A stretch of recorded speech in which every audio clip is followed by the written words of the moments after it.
Hammaga assalomu alaykum. Bugun bir juda ham qiziq holatga duch keldim, to'g'risini aytsam.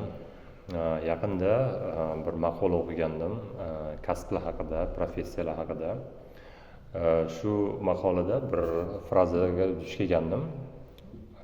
Shunday bir frazani o'qigandim. Mертвые vakansiya degan. O'zbekchasiga o'lik vakansiyalar, o'lik ish joylari degan nimaga to'g'ri keladi.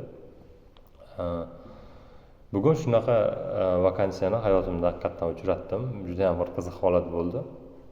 O'zim universitetni yaqinda bitirganim uchun bir qiziqib O'zbekistondagi vakansiyalarni internet orqali qarab ko'rgandim. Shularning ichida bir vakansiya chiqdi. O'zim Namangandanman. Shu Namangan shahar Sog'liqni saqlash markazi boshqarmasi. O'zimiz tilda aytganda oblzdravdan ish chiqdi. Shu o'zi nimada joylashgan ekan ham o'zi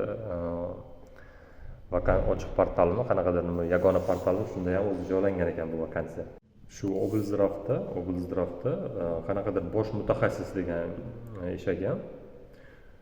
Oylik 1.800.000 so'm ekan, so'mda. Diqqat qilinglar.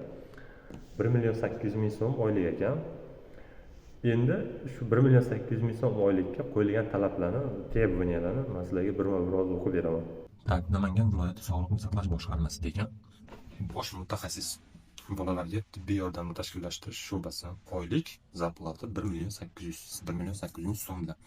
Namangan viloyati Namangan shahrida ish turi to'liq doimiy ish. Endi talablarga qarang.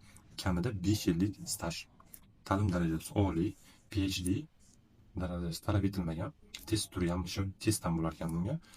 Nomzodlar soni 0 ko'rib turganingizdek. Endi malakaviy talablar oliy tibbiy ma'lumotga ega bo'lishi, ilmiy darajada yoki ilmiy unvonga ega shaxslarga afzalliklar beriladi. Sohada davolash profilaktika muassasalarida kamida 5 yillik ish stajiga ega bo'lishi, davlat tilini mukammal bilishi, mayli davlat tili, o'zbek tilini bilish kerak. Endi xorijiy tillarni ham bilish kerak ekan. IELTS, TOEFL, EBT kabi sertifikatlarga egalik ustunlik beradi. Ish yo'q.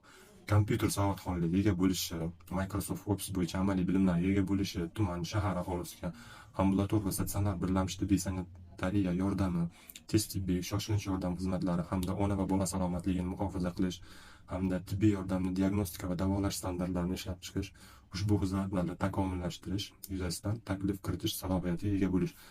O'z nafasim qaytib qolyapti buni o'qib tugatgunimcha.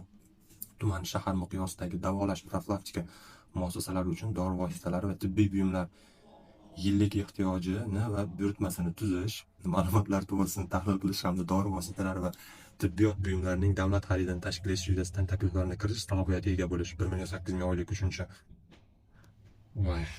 Sog'liqni saqlash yo'nalishidagi islohotlar borasida mamlakatda olib borilayotgan islohotlar mohiyatini chuqur anglash, davolash profilaktika yordamini tashkillashtirish bo'yicha normativ huquqiy hujjatlar bilan ishlash ko'nikmasiga ega bo'lish, lavozim majburiyatlarini bajarish, ish sharoiti dushanba, seshanba, chorshanba, payshanba, juma, shanba 6 kun ishlanar ekan, 1 kun dam olinadi. Ish vaqti 9 dan 6 gacha.